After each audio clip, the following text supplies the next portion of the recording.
All right. Well, first of all, I want to let you know I'm a recovering behavioralist. Anybody know what that means?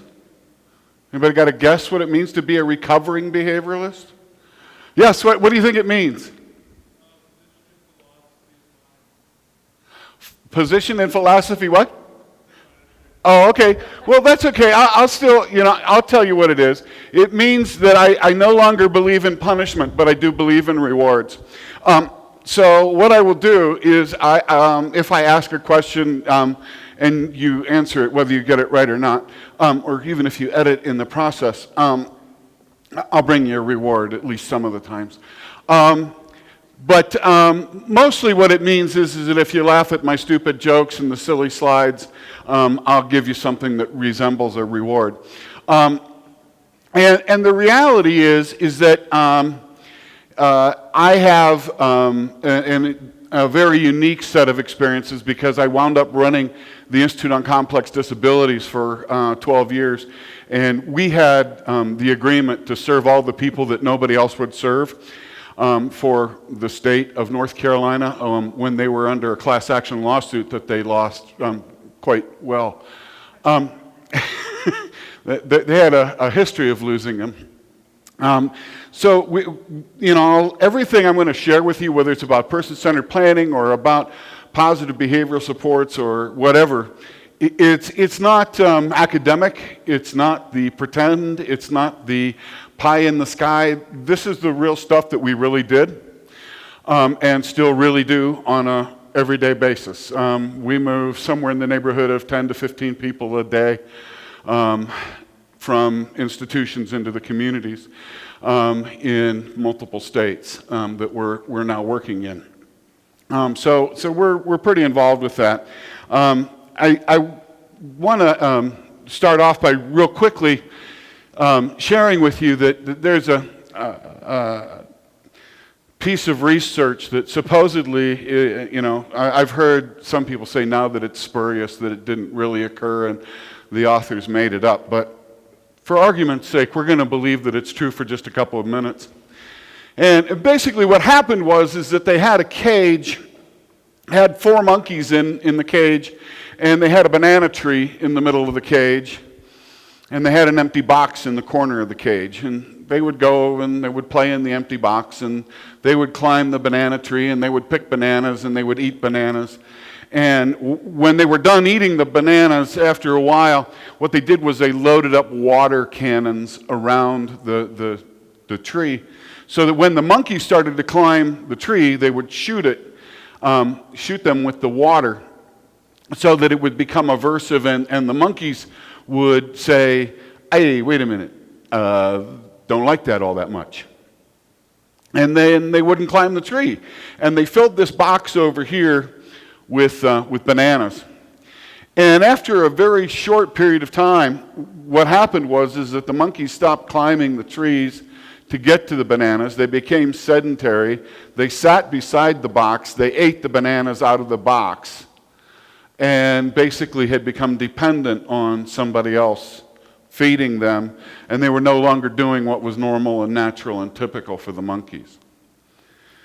Now, to make things a little more interesting is that then they took one of those monkeys out and they put a new monkey in, a monkey who had not ever been sprayed with water. And that monkey goes to climb the tree. The new monkey goes to climb the tree, and the others go, ooh, ah, and they grab him, and that means don't climb that tree in monkey. And so they would pull the monkey down, and they would explain in their way that's not a good thing to do because it's going to, you're going to get wet and you're not going to like it, and come over here and eat bananas with us. And then they would take another monkey out and put another new monkey in. And eventually, all 4 of the monkeys that were in the cage were monkeys that had never climbed the tree and had no idea why they weren't climbing the tree. But they weren't climbing the tree. And they had modeled the behavior of their predecessors, which was to be passive and dependent and overweight and sick and not doing what was natural.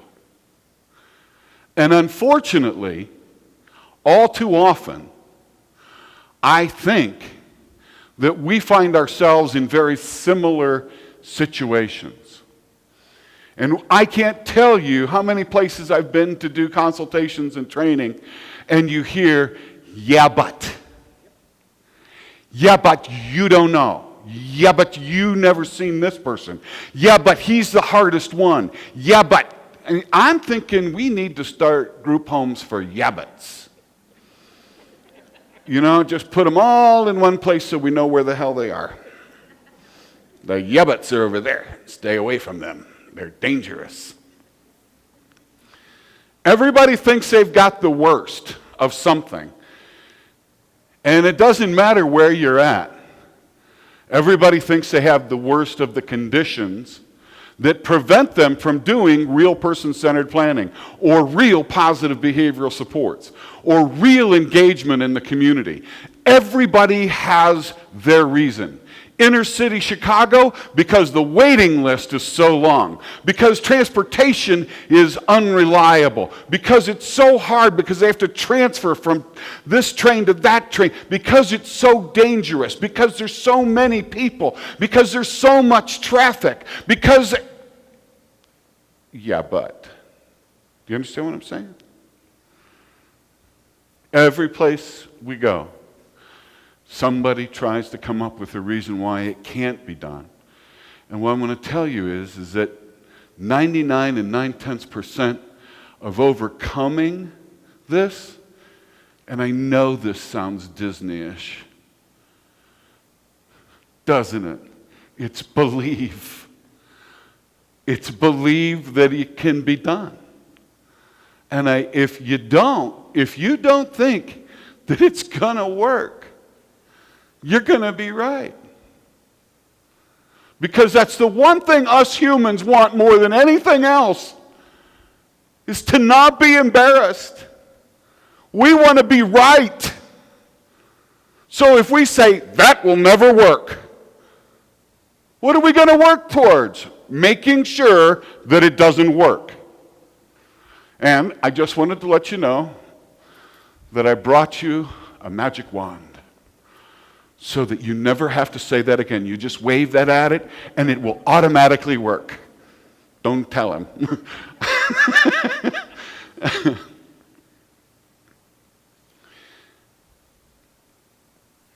They say the career or the thing that adults in the United States are most afraid of. Anybody know what it is? What are we most afraid of? What, getting old? No, it's not getting old. No, it's a glow stick. It's so you can go to the rave later on and fit in. What's that? Change? Actually, that's about fourth on the list. You said failure? Who said failure? Oh, there you go. Actually, the number one thing is embarrassment. Public speaking. Who said it? Ready? Ha! Very good. Somebody over here say it too? Oh, you did, Mike. Well, I got to give you one. There you go. Enjoy the rave. Yeah, it's public speaking, because we don't want to look like fools. We don't want to be embarrassed. We don't want to have a whole bunch of other people judging us. Second on the list, by the way, is dying. Do you know that means you would rather die than give the eulogy at somebody else's funeral? Which, by my standards, makes no sense whatsoever. But person-centered planning, the way it's done most often, is that we get a whole bunch of people around. And it doesn't matter what you call it. IHP, IEP, ISP, IDDP, PCP.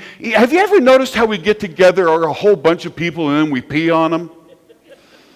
Very expensive, process. But basically, it's about all the things that somebody can't do. That's the way, largely, it's still focused, is on deficits and needs. And that's where we wind up with our first mistake, is that we start off by embarrassing somebody by what they can't do. Because they're not, as Alan pointed out, a good fish. Because they can't climb. So, with that, I am going to go very quickly through this. Oh, I got my full hour? Your break is going to suck. I'm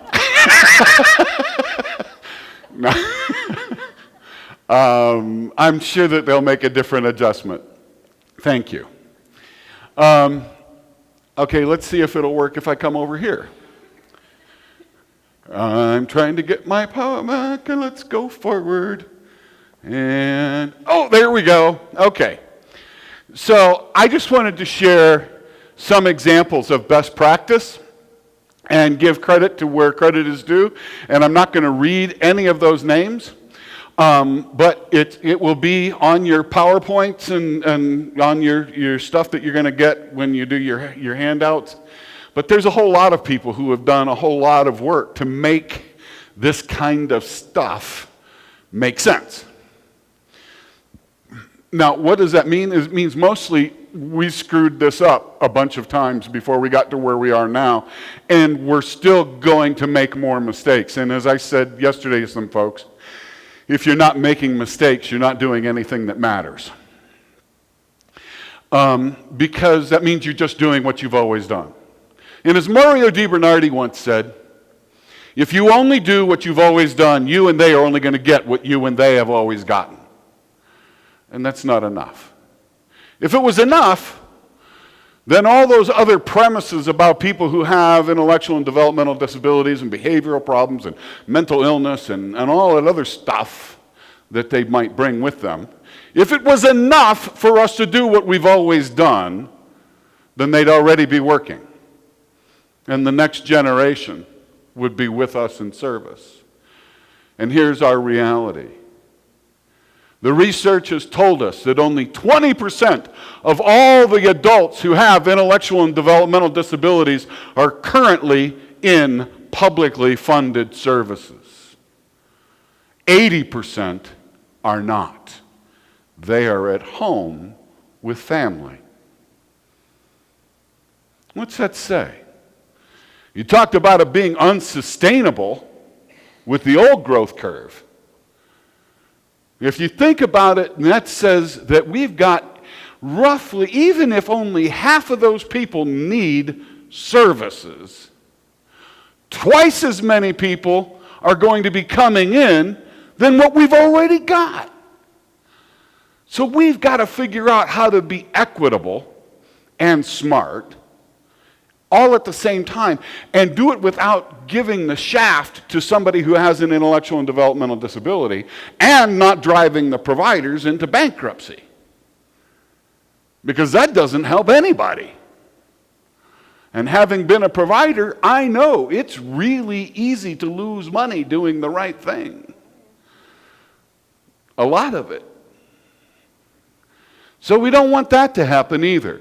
So I want to emphasize here for just a moment, theme.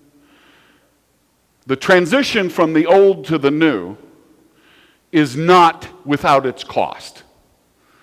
And there are going to have to be some dollars allocated to make that happen. The MFP folks knew that. That's why there are additional dollars attached to people who move into the community. But it's the savings on the back end, or the return on investment, that makes it possible for you to keep it going. So rather than looking at it as an expense, you look at it as an investment, because within a very short period of time, you're actually saving more money than it cost you in the first place. Even when you have an increase in the numbers, if you do it the right way. Now, the other thing we know from the research, and this is from the Centers for Medicare and Medicaid Services, before they decided to really push the whole thing about self-determination and person-centered planning is that when you gave people the choice over the things they really wanted instead of the things we said they needed, when they got to pick what they wanted, how they wanted to live and where they wanted to work and the kind of supports they wanted, as opposed to our models of service, that this cost 40% of what that cost. So in general, roughly half the cost of what we had been doing was, quote, wasted dollar. Because it wasn't to their direct and immediate benefit, and it wasn't something they wanted. And it's an amazing thing when you take people out of situations they don't want to be in, how they stop behaving bizarrely. Have you ever thought about that? How many of you have ever had an extended guest come and visit you? Especially one that you didn't know was going to be extended. Right? After a while, you start behaving weird. Because you want them to not be there. Guess what? They're behaving weird too. Maybe because they shouldn't be there. But the point is that anytime you have the artificialness of a contrived or a forced or mandated or dictated process and system that somebody has to fit themselves into, there's a natural and logical resistance to being forced to do something. And the East Germans taught most of us that. They were willing to run through the barbed wire, through the bullets, through whatever to try and get over the wall. Because they were living in a system that was constrained. And yet they had their food, they had their housing, they had guaranteed work, and it wasn't enough. Seems to me that without liberty and the pursuit of happiness, it ain't much of a life. So it doesn't really matter if I lose it. So, with that, most person-centered planning is. Currently, what do you think most person-centered planning is? Somebody tell me. Please participate, because it's much more interesting if you do. What is most person-centered planning right now? What's it look like? Here. Loud and clear. So is it individualized? Do we individualize the planning or do we individualize the delivery of the services? You do. Everybody does that? Okay, but the people that you're working with, that's accurate. Okay, that's great. Because most places, what I find is that we individualize the planning and then we homogenize the services. It's an amazing thing.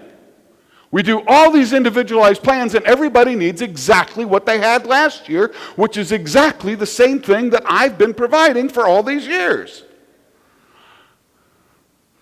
But there's no need for conflict-free case management, is there?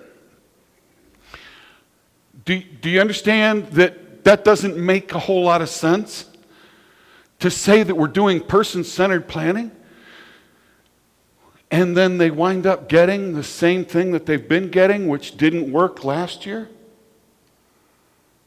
And it's not making them happier, it's not making them healthier, it's not resulting in the kinds of things that we're saying are important to us. Here's the reality, is that most person-centered planning isn't that.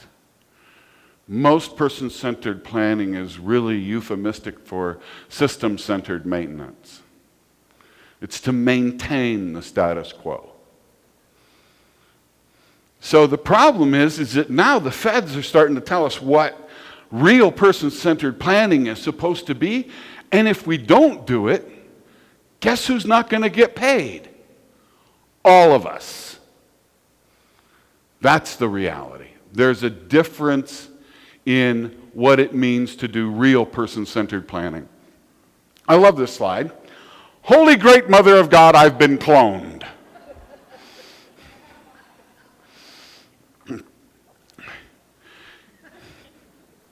Do you ever feel like that somebody's treating you exactly the way they treated all the other people?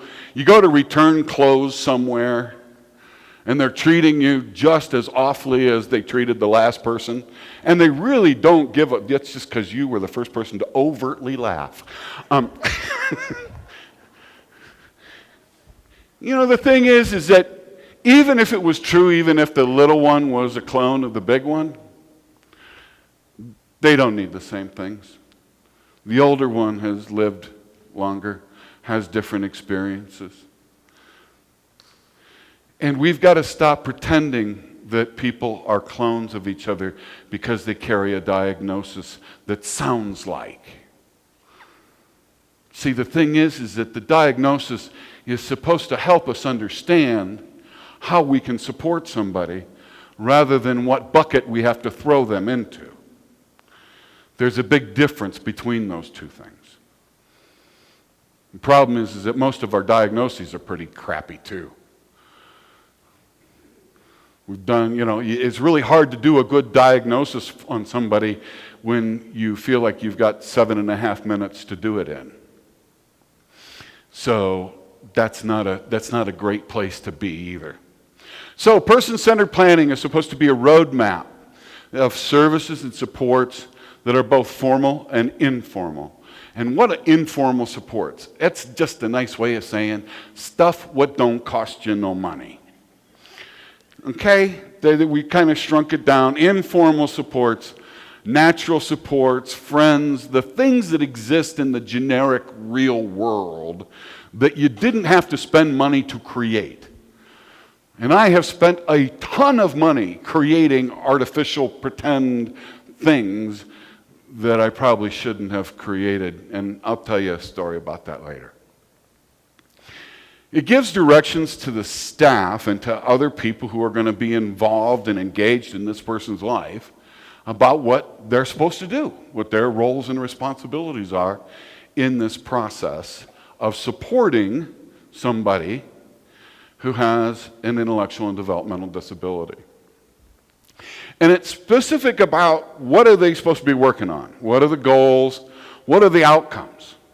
And the problem is that we for too long have had service outcomes or service objectives. They will attend the day program 3 days, 5 days a week.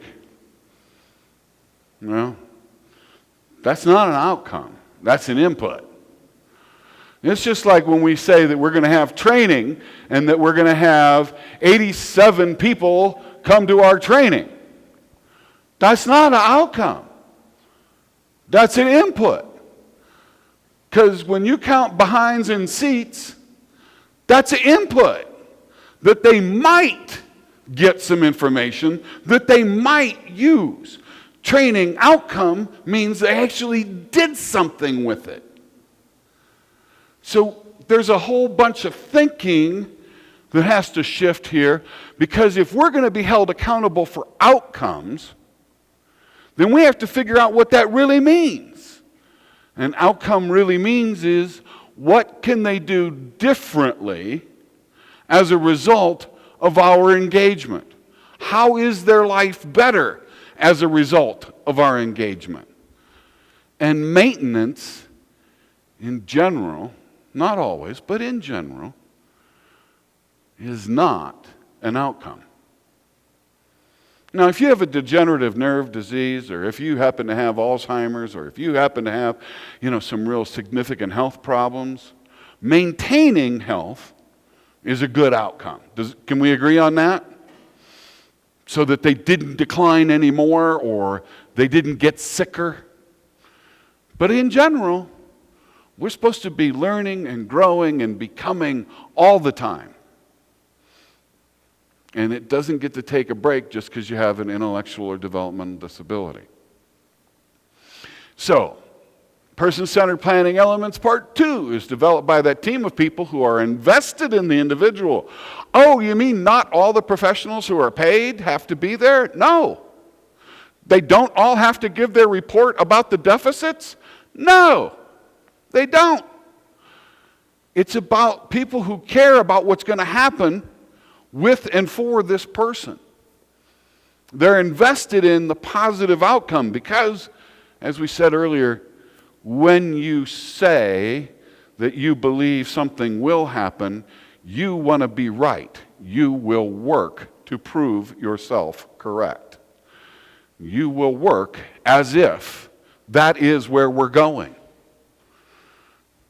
If you say, I'm going to climb a mountain, but I have no expectation of being able to make it, how far up the hill you think you're going to get? Not very.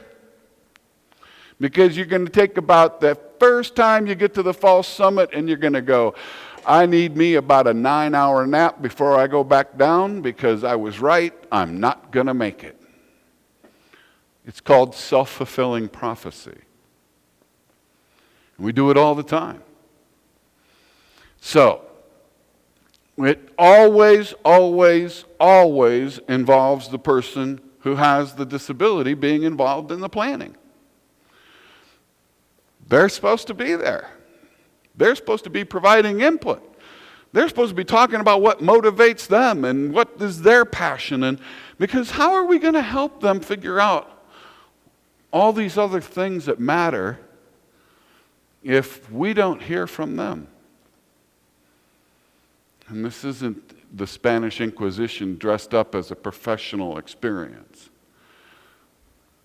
This is a conversation with somebody about what can be different in their life. So, these services and supports are unique and specific.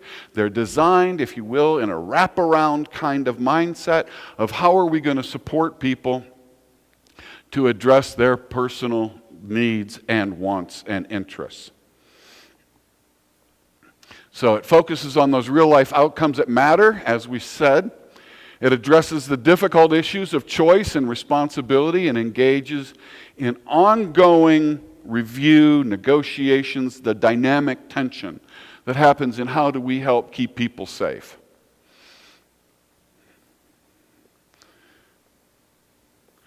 Every community has some thinking about how they're going to provide fire protection for that community. Does that make sense?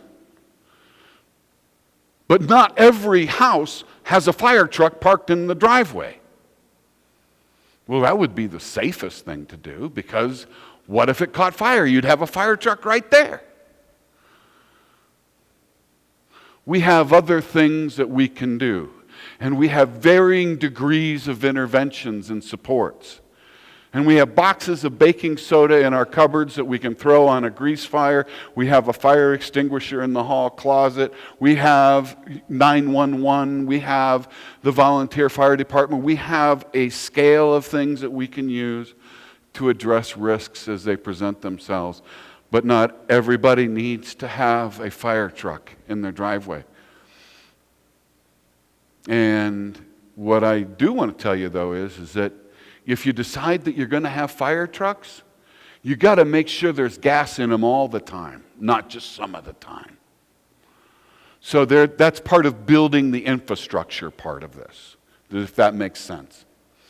So not everybody needs the fire truck at their home, but everybody needs to have access to the fire truck and to know that the fire truck works when we go out to turn it on.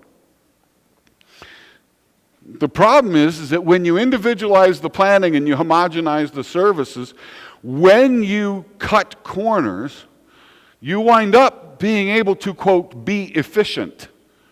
You're going faster. But that doesn't mean it's good.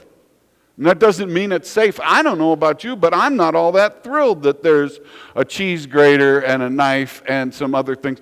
And I'm just, for argument's sake, I'm not really sure that sitting in dirty dishwater is all that good for one's urinary tract.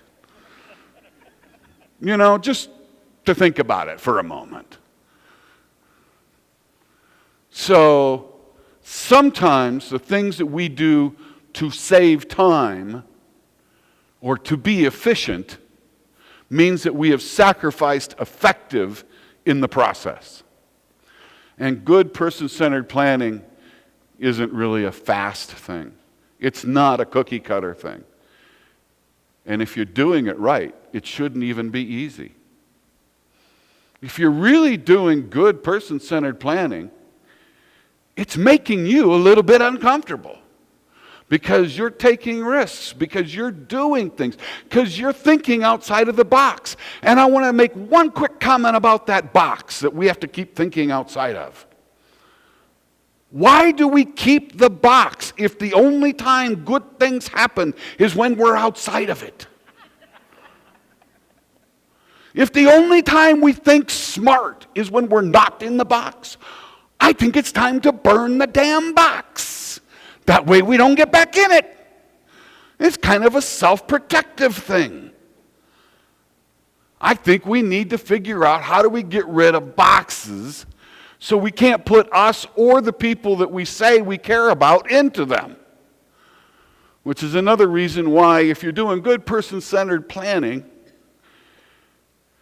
and you have a budget allocation, I don't understand necessarily why you have to have caps on other services that would then perhaps force somebody into a higher level of more costly service. To me, that seems counterintuitive.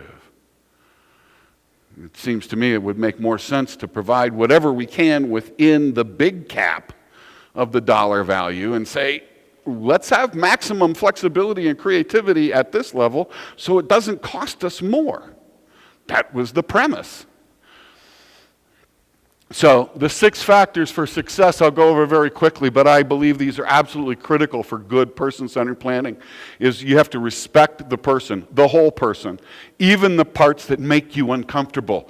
Like when they say what the most important thing in their life is, I want a boyfriend or a girlfriend, or I want to go to the bar, or I want to hang. You don't understand what I'm saying? I want to be, that nasty word, normal. The number one thing that people with developmental disabilities tell us they want is to be normal. And if they can't be normal, they at least want to be treated like they're normal. And then, so what we do is we all play judge and jury and adjudicate people to be incompetent to make those decisions when the judge has not made that decision. And we say, no, you're not allowed to have beers. Or no, you're not allowed to do this. Or no, you're not allowed to do that. And we create barriers to real. And we do it all the time. And we say, yeah, but when Robert went out, you know what happened when he did that? He went out to the bar, and he took his medication, and then he drank, and then he got really sick. Therefore, no one can ever. Have you ever noticed how we write those kind of rules? The state of Michigan, for God's sake. Do you know you're not allowed to eat a hot dog if you have a developmental disability in the state of Michigan? You're not allowed. It's in the frickin' law. One person in a state institution was being fed a hot dog, and they didn't cut it up to the right size. And the guy aspirated the hot dog, and he died. That's a terrible, awful thing. But you don't write a law that says no one's allowed to have hot dogs because one person did something wrong.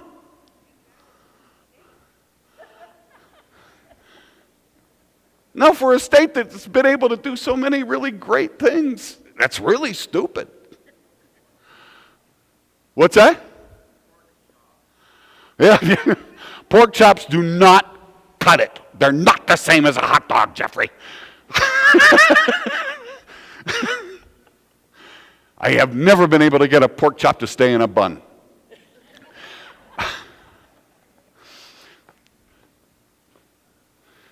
But the next part of this is the understanding and the empathy, the as-if condition, if you take Carl Rogers' position, of understanding where the person is really coming from. What are their motivations? What are their concerns? What are their hopes?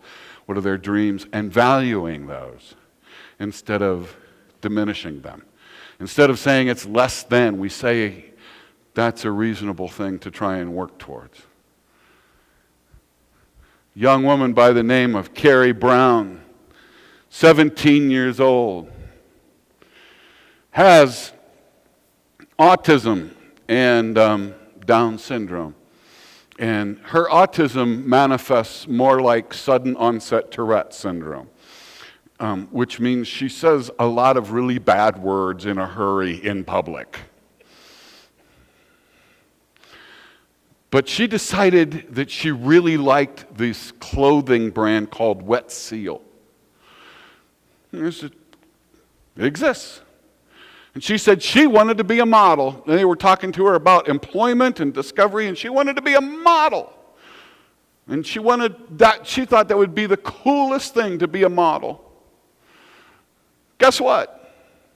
She is now under contract to Wet Seal to be their model.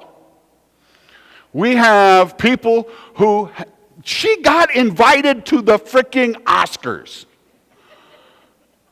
Okay? I mean, I don't know how all of this happens, but it's because Mom and a couple of us believed that it would be possible, even if for just a day, that she was going to be a model. And we made some things happen and organized and asked, and we did a lot of begging and pleading, and then Carrie took over, and now she's a model. And the talent agency that is representing her is doing it for free. And it's the same agency that represents Tom Cruise. That's not so bad. You know? I mean, when you think about it. So Carrie Brown, at now 18 years old, is the fundraiser for a foundation called Carried Away, which gives money to people who have intellectual disabilities to have customized employment. Wow. And she gets paid to go do these things. She's the frickin' bake sale. Do you get what I'm saying? She shows up. They give her money. She puts the money in and she's thrilled. I think she wants to be a geologist next. Can't be a model forever, Mom. Enthusiasm. Literally in the Greek means spirit breathed. You know, when you have the belief that something's going to work, when you have the optimism, when you have the hope, you can feel it. You see it in other people. And when you see how you doing today? I'm fine. You know, they ain't fine. Everything's going to be all right. Thank you, Eeyore. I'm so glad you showed up today. Where's Winnie the Pooh? It was a blustery day at the 100-acre wood. So, enthusiasm, flexibility, adaptability. That means not doing the same thing all the time and not making people fit into our boxes and our programs. And being able to adjust and not having to wait for 90 days or 180 days for their IHP, ISP, IEP, PCP, whatever it is, review. You know, if they went to the ceramics place twice, they threw ceramic greenware twice, guess what? Ceramics is probably not in their future. We don't have to punish them to get them to want to like something that we hoped they would like when we know they don't like it. Let's be smart. Let's be flexible. Let's be adaptable. And creativity. And that means doing different stuff different ways.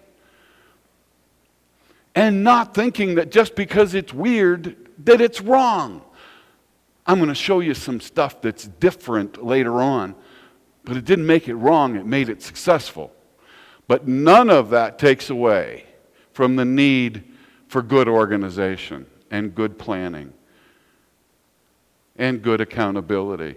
Because sloppy person-centered plans aren't person-centered plans either.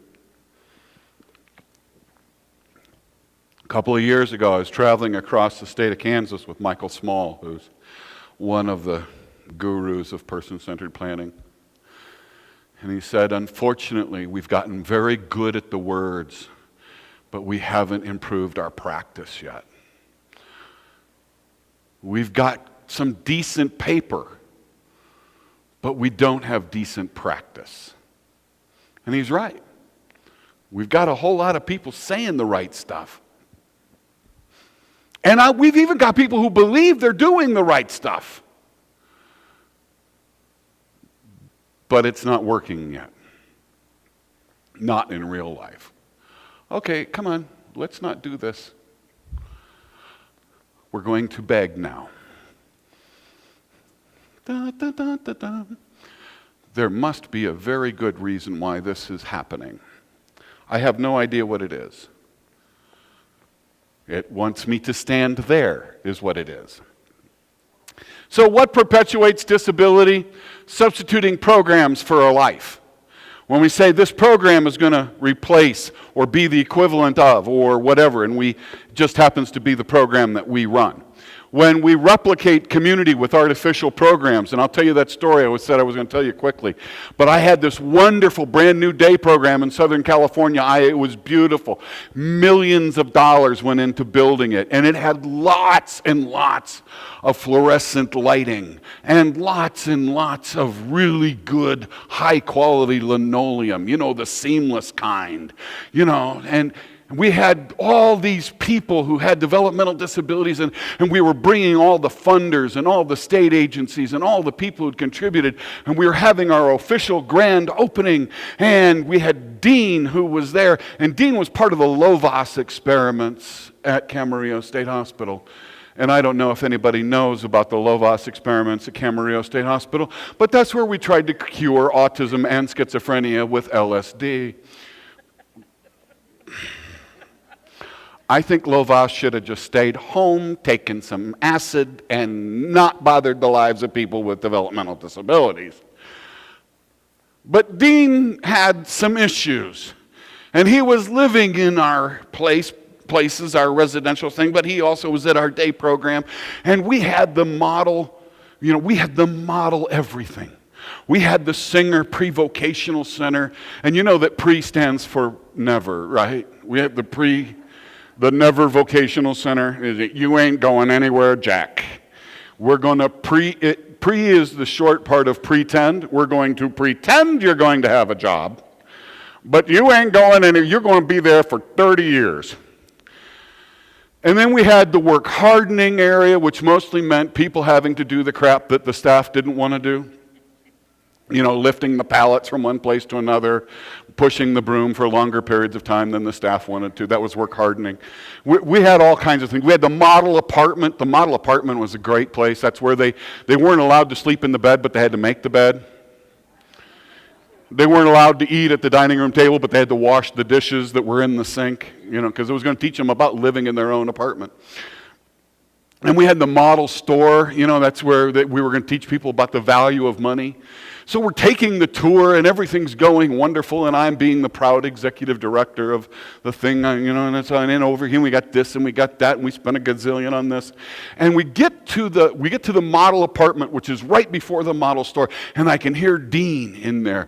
And Dean has these wonderful leftover hallucinations from the Lovaas experiments, where he cleans things that don't exist.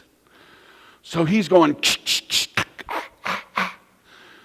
when things are good, Dean's hallucinations are slow and gentle.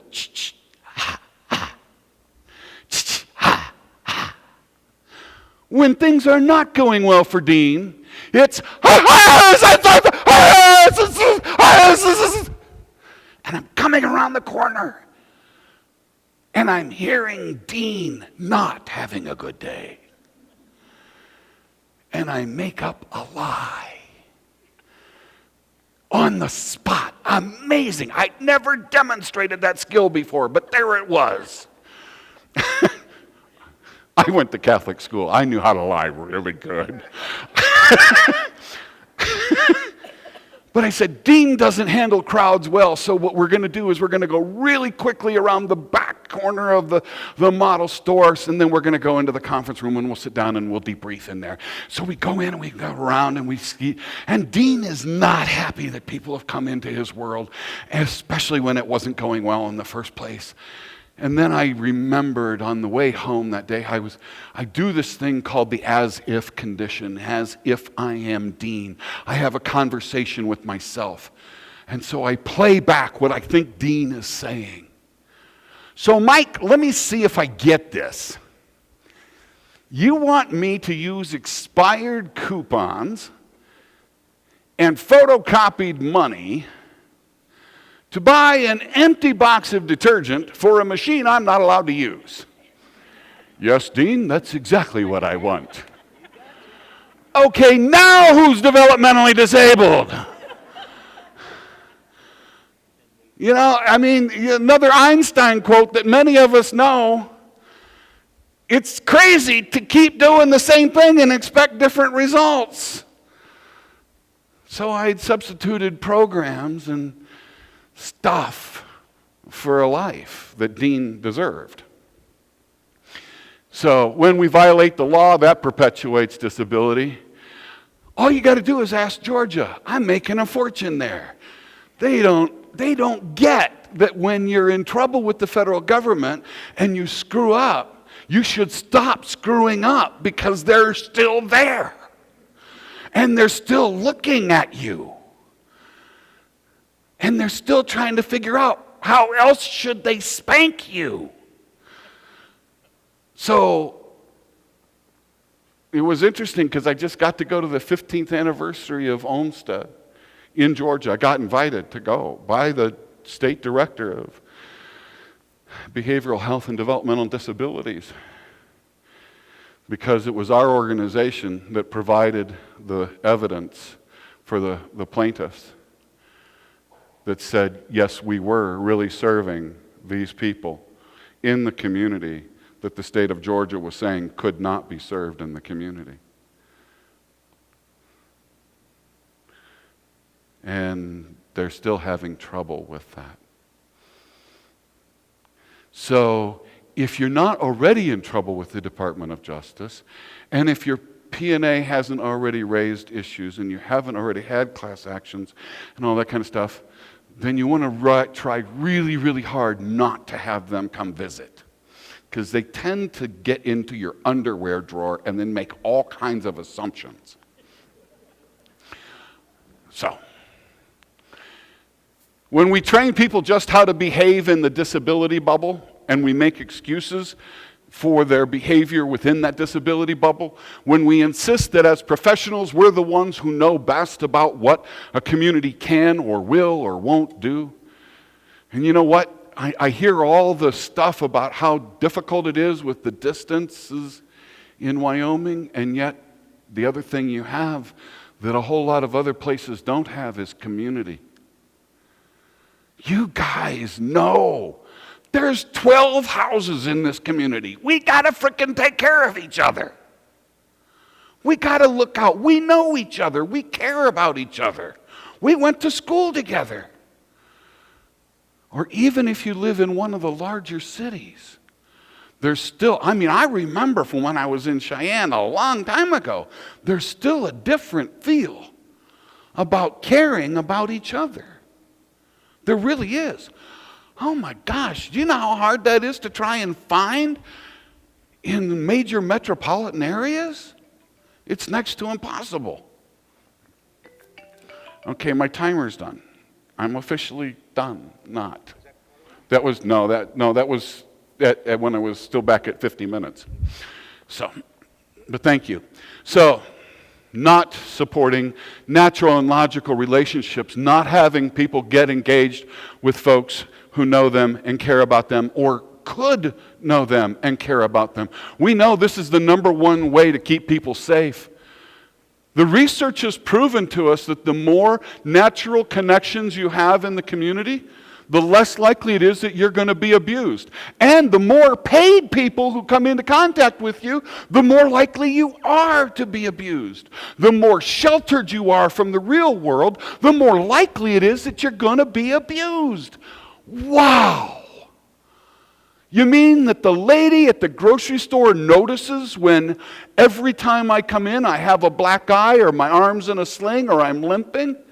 You mean the lady in the grocery store might actually raise a question about my health and safety? But if I never go to the grocery store, that lady doesn't even know I exist. So the arguments that we've made against having people in the community are exactly the reasons why we need to be in the community. It's exactly the reason. Because until we're there, those folks don't know how to do what they used to know how to do. Before we had the institutions, before we made many institutions, because we made a lot of them, we institutionalized the community when we closed the big ones or we downsized the big ones. We did a lot of institutionalization of the community. It may only have 8 beds, but it's still just pretty much the same rules and regs, and they kind of live in that disability bubble. But the reality is that we've learned enough now to know that before those things existed, we had the village idiot and the village fool. And the village had the responsibility of caring for them. Does that make sense? A couple of years ago, I was in a very rural part of Kentucky, and they said, "Oh man, we're so far behind, we don't even have a workshop yet."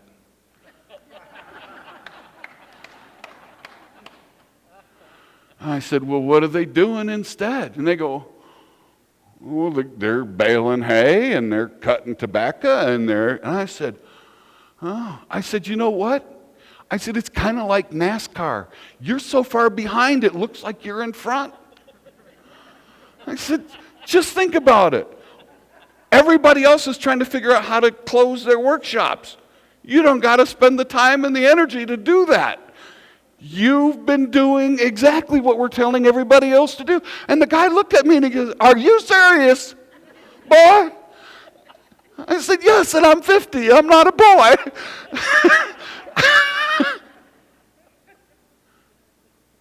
What do you do for respite? What's that?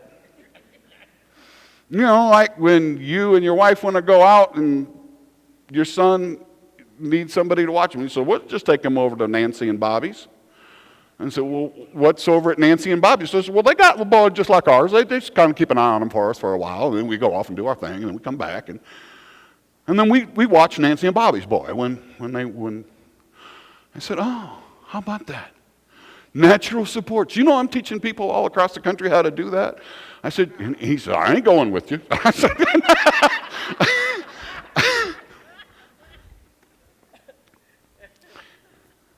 but that's natural and logical relationships. If you could live forever, would you, and why? Answer: I would not live forever because we should not live forever, because if we were supposed to live forever, then we would live forever, but we cannot live forever, which is why I would not live forever. Thank you, Miss Alabama.